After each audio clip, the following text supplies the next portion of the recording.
감사합니다. 오늘 하나님이 주시는 말씀 요한복음 14장 1절부터 6절까지의 말씀입니다. 요한복음 14장 1절부터 6절까지의 말씀입니다.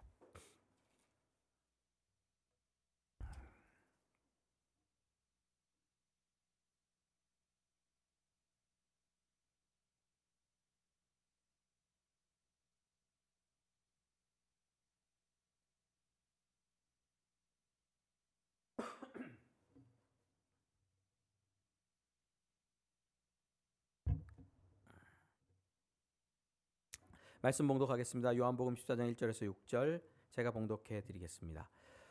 너희는 마음에 근심하지 말라. 하나님을 믿으니 또 나를 믿으라. 내 아버지 집에 거할 곳이 많도다. 그렇지 아니면 너희에게 일렀으리라. 내가 너희를 위하여 거처를 예비하러 가노니 가서 너희를 위하여 거처를 예비하면 내가 다시 와서 너희를 내게로 영접하여 나 있는 곳에 너희도 있게 하리라. 내가 어디로 가는지 그 길을 너희가 아느니라. 도마가 이르되 주여 주께서 어디로 가시는지 우리가 알지 못하거늘 그 길을 어찌 알겠사옵나이까. 예수께서 이르시되 내가 곧 길이요 진리요 생명이니 나로 말미암지 않고는 아버지께로 올 자가 없느니라. 아멘. 교회 소식은 주보를 참고해 주시고요. 뒤에 히터를 한번 좀 꺼주셨으면 좋겠습니다. 바람이 너무 많이 나와서요.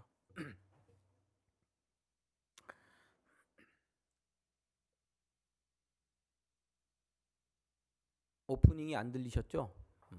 음성이 송출이 그때 잠깐 안 됐습니다. 위로에 대한 오프닝 메시지를 전했는데 서로 위로하며 살자 이런 거였습니다. 지난주에는 영상이 갑자기 꺼져서 우리도 이유를 모릅니다. 왜 꺼졌는지. 주님께서 이 온라인에도 역사해 주시기를 바랍니다. 너희는 마음에 근심하지 말라. 하나님을 믿으니 또 나를 믿으라. 많이 외우시는 말씀이죠. 예수님께서 제자들에게 근심하지 말라. 마음에 막 그 떨림이 있고 불안한 마음이 있는데 근심하지 말라 말씀해 주시는 거죠. 하나님을 믿듯이 예수 그리스도께서 하시는 말씀, 예수 그리스도께서 하시는 사역 믿고 따라오라 이런 말씀입니다. 근데 단순히 아무 근심이 아닙니다. 여기서 아무 근심. 요즘 우리 자녀들이 쓰는 말로 아무 말 대잔치. 저 목사님이 오늘 이 설교 준비 안 해서 아무 말 대잔치 한다 이런 얘기 쓰거든요. 아무 근심이 아니에요. 아무 근심이 아니고요. 좀 이 문맥이 있어요. 문맥이 있는 근심이에요. 일상을 살아가는 우리에게 오만 가지 근심이 생기잖아요. 예수님 믿으면 그렇습니다. 오만 가지 근심 가지고 근심하면 안 됩니다. 하나님을 믿는데요. 근데 본문에서 말하는 근심은 일종의 내용이 있습니다. 근심이. 그 근심이 있어요. 어떤 근심이냐면 지금 예수님께서는 고난받고 십자가에 죽으러 가신다고 계속 얘기하시잖아요. 그렇죠? 그리고 가룟 유다는 예수님을 팔 거라고 예수님 예언하셨고 베드로는 예수님을 모른다고 부인할 거라고 지금 또 얘기하셨고 예수님 떠날 거니까 마음에 근심이 드는 거죠. 불안한 마음이 드는 거예요. 예수님께서 자식이를 남겨두고 가실 거니까. 이런 때에 예수님께서 뭐라고 말씀하시는 거냐면 근심하지 말라. 하나님을 믿으니 곧 나를 믿으라. 이렇게 말씀하고 계시는 겁니다. 예수님께서는 끝까지 제자들을 사랑하셨다. 13장에 이렇게 말씀하시잖아요. 그 사랑으로 지금 근심을 이기실 말씀, 메시지를 전해주고 계신 거예요. 흔들리는 마음을 잡아줄 말씀, 진리를 선포해주고 계시는 겁니다. 이 진리가 예수님이 전해주신 진리가 제자들의 떨리는 마음을 붙드는 처방이 될 줄 믿습니다. 여러분 마음에 근심이 생길 때 그렇죠? 두려움과 떨림이 생길 때 진리를 가르치시고 계시거든요. 예수님께서 좀 뭔가 이상하지 않아요? 어떤 이때는 진리를 가르칠 게 아니고 마음을 그렇게 보듬어 주듯이 아까 뭐예요? 어린애가 코끼리를 자꾸 원숭이라고 입에서 나오지? 코끼리를 보듬듯이 이 마음을 좀 포근하게 감싸줘야 되는데 이런 떨리는 때에 두려운 때에 예수님께서는 오히려 뭐를 말씀하신다고요? 진리. 이 진리는 믿는 사람들에게는 팩트입니다. 사실이잖아요. 우리는 그걸 사실로 믿잖아요. 위로가 되는 따뜻한 말과 행동, 괴로움을 덜어주고 슬픔을 달래주는 이게 위로인데요. 국어사전에 그렇게 정의가 돼 있어요. 위로인데요. 예수님께서는 조금 다른 방식으로 두려움과 떨림을 우리의 그 근심을 다루신다 이런 것을 볼 수 있습니다. 어저께는 마침 김목경 씨라고 혹시 아세요? 김목경? 요즘 영웅 뭐예요? 임영웅? 엄청 유명하던데요. 유튜브에서도 조회수가 엄청 올라가서 무슨 잔치 한번 벌렸던데. 그 가수가 60대 노부부의 이야기 이런 노래를 불렀어요. 95년, 94년 그때 정도부터 제가 들었었던 것 같아요. 그 김광석 씨가 불러서 들었었던 노래인데 이분이 그 작곡가인 김목경 씨가 이 브루스가 아니고 블루스 연주자예요. 기타 진짜 신의 경지. 근데 이게 플레이 더 블루스라는 곡을 어저께 들었는데 네이버에 온스테이지 이런 데서 소개가 돼요. 한 7월쯤 소개가 돼서 듣다가 너무 좋아가지고 계속 제가 듣고 있거든요. 블루스 기타 진짜 정말 좋습니다. 듣다 보면 정말 위로가 돼요. 마음에 이렇게 그 슬픔이 이렇게 뚝뚝 떨어지는 이런 발라드가 아니고 이 슬픔을 타고 싹 가다가 넘어가요. 이게 딱 싹 그 슬픔 속으로 빠지지 않고 지나가는 그 연주. 재호야 이거 한번 들어봐야 돼. 알겠지? 김목경 네이버에서 온스테이지. 그런데 너무너무 위로가 되는 이런 것만 들어도 위로가 되더라고요. 마음에. 힘들고 어려울 때 설교 준비하다가 안 될 때 한번 들어보기도 합니다. 찬양도 듣고요.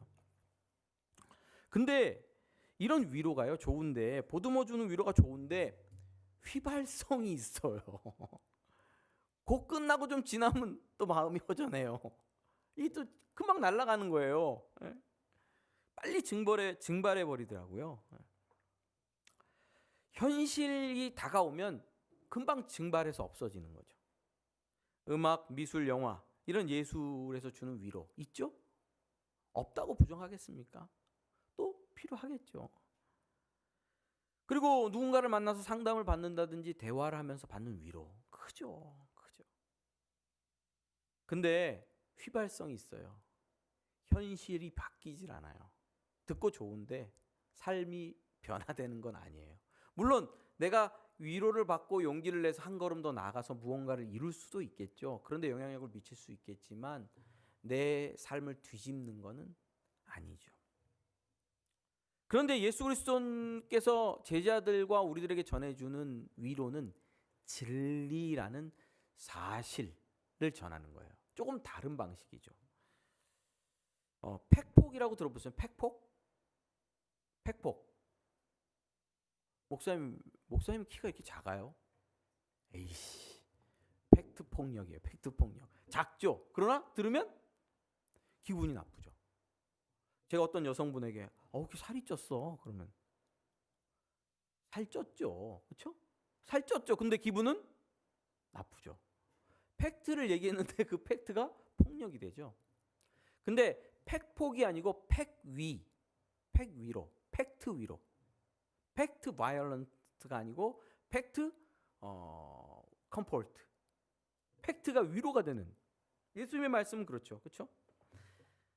Not fact violence but fact comfort라고 말할 수 있겠죠. 근심하고 있는 제자들에게 사실을 말해 주세요. 어떤 사실? 앞으로 일어날 사실. 단순히 마음을 어루만지고 괜찮을 거야 라고 안정되고 그 마음을 이렇게 포근하게 감싸주는 것 이상으로 무엇을 주신다? 진리를 말해 주시는 거예요. 앞으로 일어날 사실을 말해 주는 거예요. 그 팩트가 사람들, 제자들, 그리스도인들의 마음 가운데 흔들리지 않는 위로가 되는 겁니다. 그런 방식으로 예수님께서는 위로를 주시는 거예요. 감정적 차원, 심리적 차원을 넘어서는 위로가 이 위로입니다. 이 사실이 오히려 우리의 감정과 우리의 심리를 안정시키고 더 큰 위로로 우리 인생을 붙든다는 거예요. 그래서 진리가 무엇인지 아는 것은 굉장히 중요하죠. 우리가 기독교의 위로에 대해서 좀 오늘 좀 생각해 봐야 됩니다. 이 시대는 위로의 언어가 너무 많아요. 위로의 언어가 너무 많아요. 유튜브 들어가면요, 그냥 위로의 음악 쳐보세요. 위로의 음악, 위로의 강의, 심리학이나 이런 걸 전공하신 분들이 위로가 되는 그런 강의를, 그래서 우리의 자존감을 어루만지고 세우는 강의들도 듣다 보면 눈물도 나요. 저번에는 제가 무슨 설교인가 뭐를 틀어놓고 잠들었는데 너무 시끄러워서 깼어요. 깼는데 보니까 김미경 씨인가 하는 그 강의하시는 분이 있어요. 그분이 어떻게 시끄럽게 강의를 하는지 깼다니까요. 그리고 시끄러워서 깨가지고 듣다가 눈물을 쏟을 뻔했어요. 위로가 되더라고요. 위로의 음악, 위로의 강의, 위로의 영상들이 깔렸죠. 널렸어요. 그러나 기독교의 위로는 좀 달라요. 뭘로요? 진리로 위로하신다는 거예요. 앞으로 일어날 사실을 이야기하세요. 무엇이 네 인생의 팩트인가? 또 일어난 사실에 대해서 알려주세요. 무엇이 네 인생의 팩트인가? 제대로 알아라. 그게 위로가 돼요. 가장 큰 위로가 뭐죠? 우리가 교회 가서 많이 듣는 얘기죠. 예수님을 믿는 너는 하나님의 자녀다. 하나님의 자녀다. 믿습니까? 정말 믿어져요?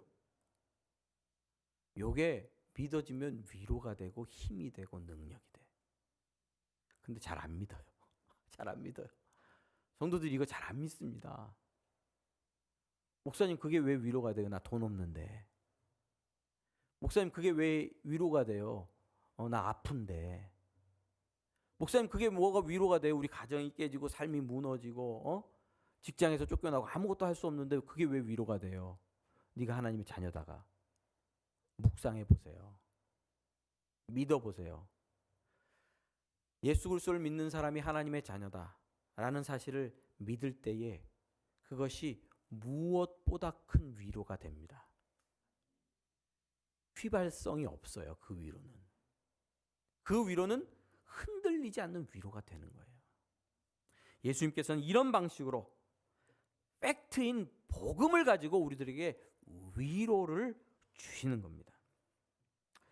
젊은이들과 신앙생활을 좀 했던, 일부 젊은이들과 또 신앙생활을 좀 했다는 분들 중에 오히려 어떤 자극적인 위로를 자꾸 교회에서 받고 싶은 경우가 있어요. 자극적인, 막 좀 교회에서 신바람 나게 해줬으면 좋겠어요. 신바람 나게. 기도회를 인도할 때도 신바람 나게 좀 인도해 줬으면 좋겠다. 이런 얘기를 제가 들은 적이 있고요. 설교도 신바람 났으면 좋겠고, 찬양도 신바람 났으면 좋겠고. 우리 교회는 신바람도 납니다. 신바람도 나지 않습니까? 찬양 너무 신바람, 비트가 좋아요. 딴 데는 찬양 죽을 것 같아. 늘어져가지고 내가 요즘 찬양 듣다가 막 늘어져 죽을 것 같은데 우리 찬양 들으면 신바람 납니다. 그래서 뭔가 좀 다른 걸 해줬으면 좋겠다는 요청이 성도들 안에 있습니다. 저는 목사니까 그런 얘기를 듣습니다.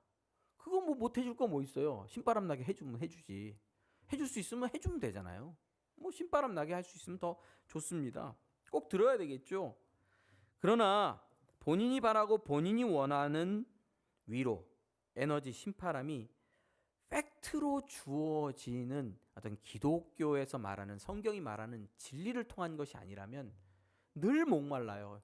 주일 예배 드리고 가면 목말라요. 그냥 주일 예배 시간에 손 들고 찬양하고 눈물 흘렸는데 집에 가면 허전하고 허하고 나는 아무것도 아닌 것 같고 오히려 마음이 공허해. 그런 거 못 느끼셔봤었어요? 주일 예배 드리고 왔는데 왜 그러지? 오히려 더 텅 빈 마음을 경험할 때가 생기더라고요. 여러분, 우리들이 진짜 경험하는 신바람은, 이걸 성령의 바람인데요. 신바람은 팩트를 통해서, 진리를 통해서, 복음을 통해서 주어집니다. 그걸 믿을 때 우리는 정말 신바람 나는 신앙생활을 할 수 있는 거죠. 여러분, 기도할 수 있다는 사실 위로입니까 아닙니까? 기도할 수 있다. 어려울 때 기도할 수 있다. 주님, 기도할 수 있다. 위로죠. 근데 이게 실망인 경우가 있어요. 실망, 절망, 좌절. 기도하다가 시험에 들어요. 왜? 응답이 안 돼서. 누구 맘대로? 내 마음대로 응답이 잘 안 될 때 좌절하고 실망합니다. 저는 모든 그리스도인들이 그럴 수 있다고 생각합니다. 막 10년, 20년씩 가족 구원을 위해서 간구하고 기도하는데 응답이 없는 것 같을 때 답답해져. 답답해. 정말 내가 중요하게 생각하면 간구한 내용이 이루어지지 않고 제 수포로 돌아가는 경우가 있잖아요. 그럴 때 정말 하나님이 원망스럽기도 합니다. 그래서 나 이제 기도 안 해 라고 뒤집어질 수도 있죠. 시편 기자가 그랬듯이 하나님 어찌하여 한탄하고 외칠 수도 있습니다. 그러나 기도는 하나님의 약속을 붙들고 기도하는 거잖아요. 팩트, 우리가 믿는 진리, 그걸 붙들고 기도하는 거예요. 과거의 약속이 이루어졌다면 앞으로 그 약속도 이루어질 거다라는 믿음으로 기도하는 거예요. 그러니까 기도가 의미가 있어집니다. 기도가 응답됐다고 믿어집니다. 실망과 좌절에서 다시 기도 자리로 나아갈 수 있는 힘이 하나님께서 여전히 살아계셔서 내 기도를 듣는다 하는 진리고 그것에 대한 믿음이죠. 아침에 힘들어도 일어나잖아요. 힘들어도 일어나서 엎드리거든요. 제 마음에 이런 게 생겨요. 뭐가 떨어지나? 이런 질문이 생겨요. 너 아침에 일어나가지고 엎드리는데 뭐가 떨어지겠냐? 제가 믿음으로 답합니다. 오케이, 떨어진다. 왜? 하나님 선하신 분이니까. 뭐로라도 하나 받아 먹으려면 나 하나님 앞에 나간다. 이런 마음이 들어요. 그래서 아침에 일어나서 엎드려요. 주여, 오늘도 도와주옵소서. 그러다가 뭐 잠들기도 하고, 언제 보면은 아침 기도회를 인도하다가도 잠들잖아요. 바이블 타임 터치를 틀어놓고 이제 그 바이블 타임 돌아가는 거 있잖아요. 그 성경 읽기 틀어놓고 듣다가 내가 잠들어요. 눈 떠보면 15분 30분 지나고 온 성도들은 카톡방에서 잠잠하고. 카톡방 재밌는 게요. 기도회가요. 처음에 말하자면 31명, 뭐 30명 이렇게 시작해요. 예, 이제 한 4-5명이 들어온 거예요. 5명이 들어왔는데 꼭 찬송까지는 같이 가시다가 그 말씀 듣는 시간에 한 명이 깨어나질 않고 이 계속 머무는. 그래서 이분 한 분이 꼭 주무시는구나 말씀 시간에. 그런 현상을 볼 수 있어서 재밌습니다. 아무튼 저도 잠들 수 있겠죠. 그러나 어떤 믿음으로 우리가 일어나서 엎드립니까? 한마디라도 그분은 들으신다. 예수 그리스도의 이름으로 구하는 모든 것을 응답하신다고 약속하셨지 않냐? 내가 오늘도 주의 교회와 성도들 위해서 기도하면 들으신다. 그런 소망이 생기는 거예요. 내 감정에서 소망이 생기는 게 아니고 뭐에서? 진리니까. 그게 내게 주신 팩트니까. 그걸 믿음으로 소망이 생기는 거예요. 그게 내 인생에 어려울 때 뭐죠? 복음이에요. 복음. 정말로 닥쳐올 일이 닥쳐오고 모든 것이 막혀있고 일이 풀리지가 않고 답답하고 아무것도 할 수 없는 어둠의 때에 넌 기도할 수 있지 않냐 하는 음성이 들리고, 그래 난 예수 그리스도의 이름으로 기도할 수 있고 하나님께서 도와주실 거야. 어떤 방법으로든지 선한 목자 노릇 해주실 거야 라는 믿음으로 간구하며 하나님 앞에 나갈 때 하나님이 들어주신다. 저는 믿죠. 그 믿음으로 한 걸음 한 걸음 걸어갈 수 있습니다.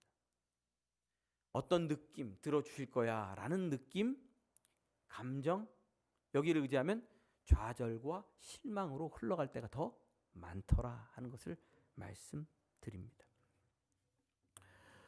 여러분, 그러면 오늘 떨고 있는 제자들에게 예수님께서 던지신 위로의 팩트는 뭡니까? 위로의 팩트. 쉽게 말해서 내가 가는데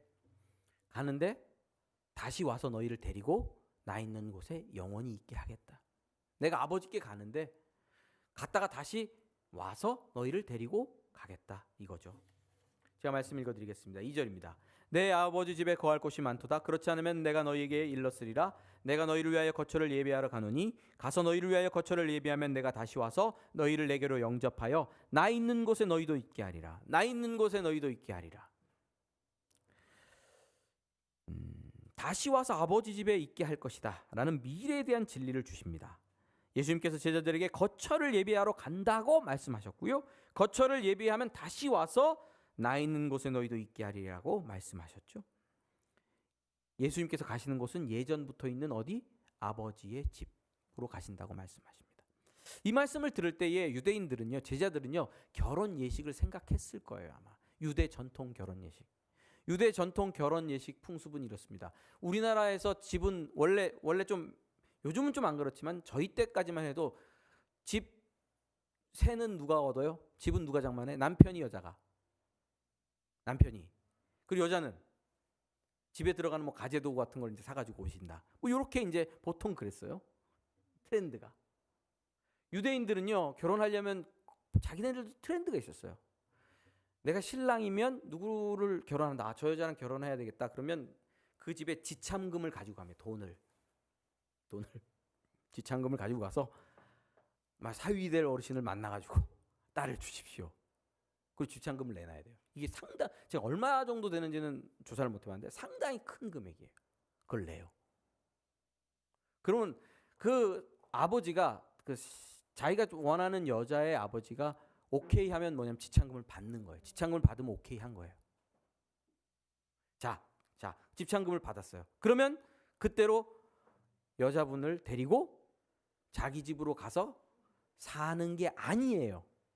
그럼 어떤 일이 있냐면 오케이 받았으면 내가 집으로 돌아가서 아버지 집, 자기 집, 아버지 집으로 돌아가서 신랑 될 사람이 아버지 집으로 돌아가서 집을 지어요.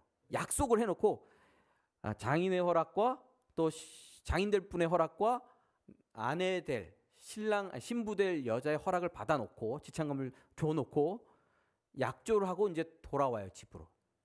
그래서 자기 본가 아버지 집에다가 집을 지어요. 방을 지어요. 자기가 들어갈 신방을 하나 만드는 거예요. 뭐 집을 번듯하게 짓겠습니까? 옆에 붙여가지고 방 한 칸 넣는 거겠죠. 집을 지어요. 집이 얼마나 걸릴까요? 사이즈에 따라 다를 수 있고 능력에 따라 다를 수 있겠죠. 집을 다 지면 어떻게 해요? 연락을 하고 신부를 데리러 가요. 그리고 신부를 데리러 가서 데리고 다시 자기 집으로 와서 잔치를 벌여요. 결혼 잔치를. 그리고 그 지은 집에 사는 거예요.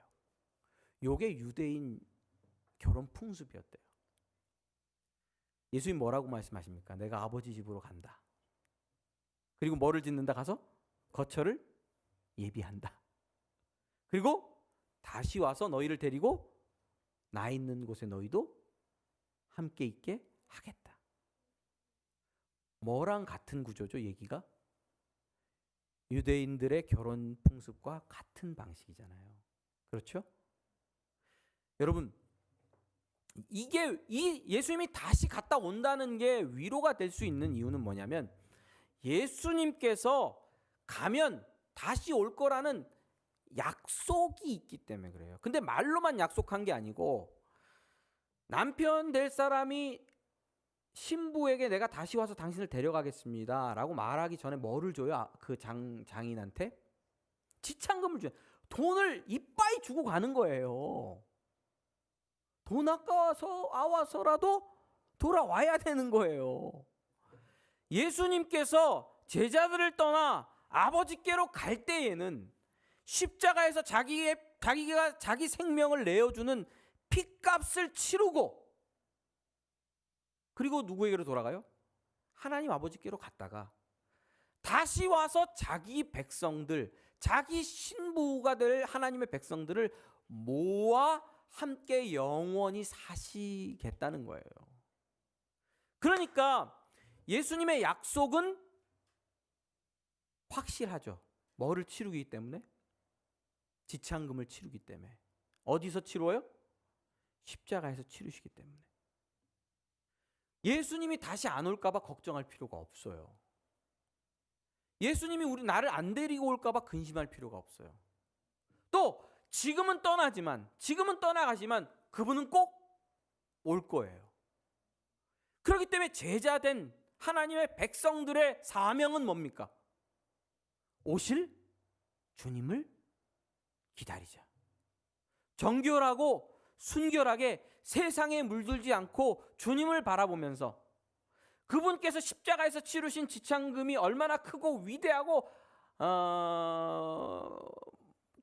덕스러운 것인지 은혜로운 것인지를 묵상하면서 견디자.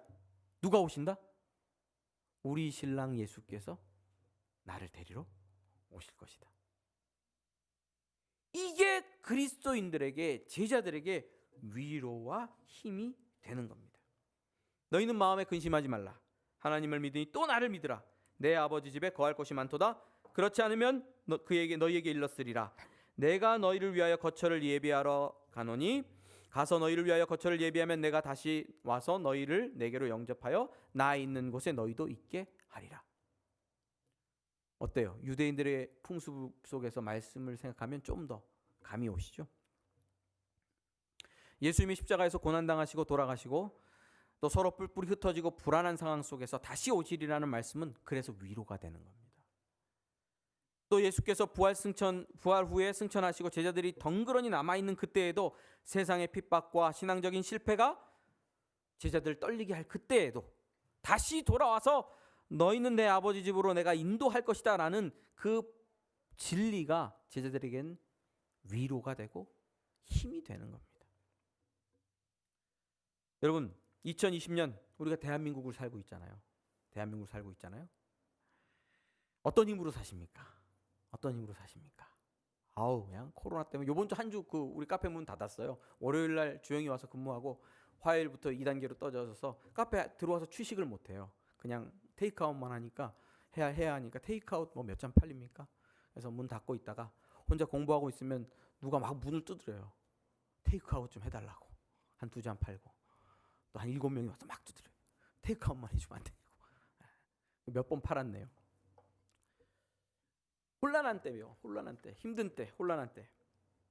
세상이 만만치 않고 넉넉하지 않죠. 정치는 싸움판. 정치는 싸움판, 경제는 투기판, 문화는 오락판, 교육은 개판. 이렇게 말해도 될지 모르겠습니다. 누가 저한테 반론을 하시면 다 받아들이겠습니다. 제가 이렇게 얘기할 수 있는 이유는 우리나라만 그런 게 아니고 전 세계가 그렇고요.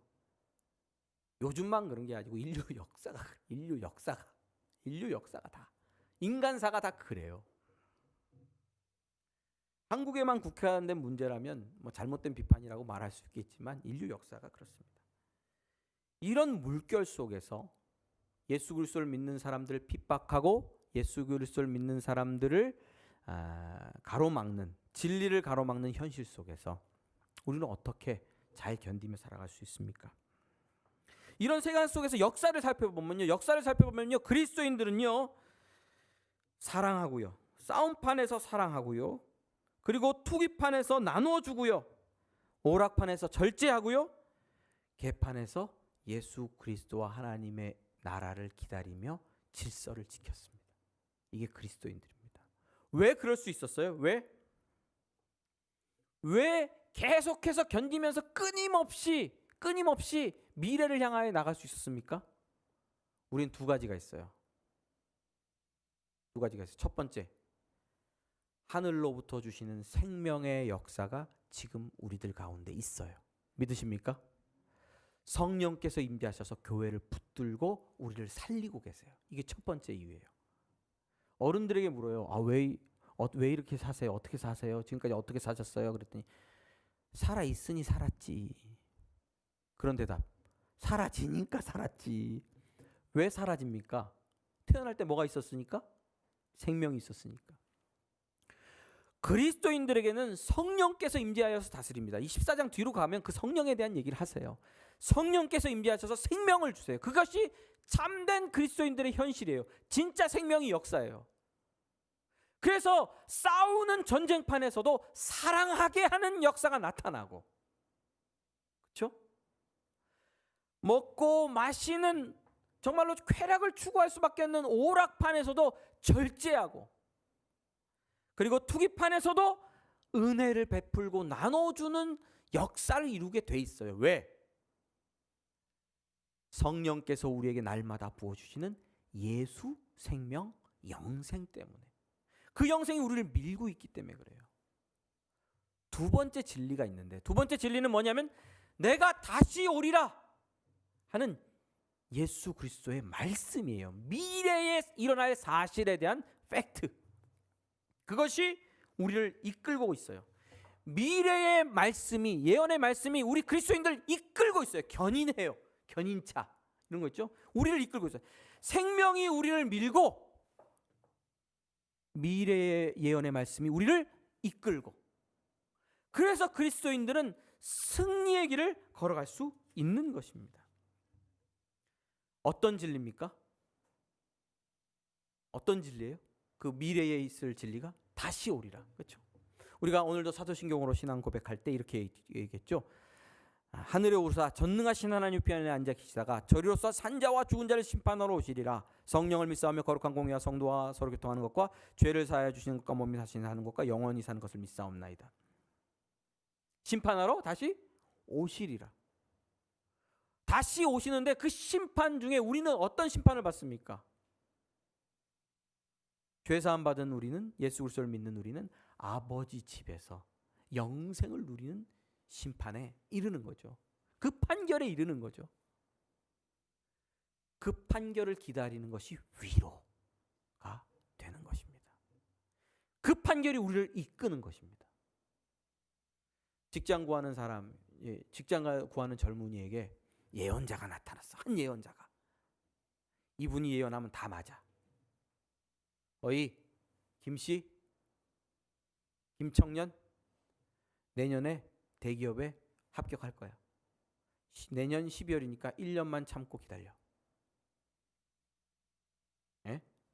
한 예언자가 나타나서 딱 김씨 얘기하면 위로가 될까요? 어떻게 될까요? 참고 기다리고 있네. 위로가 될 수 있겠죠.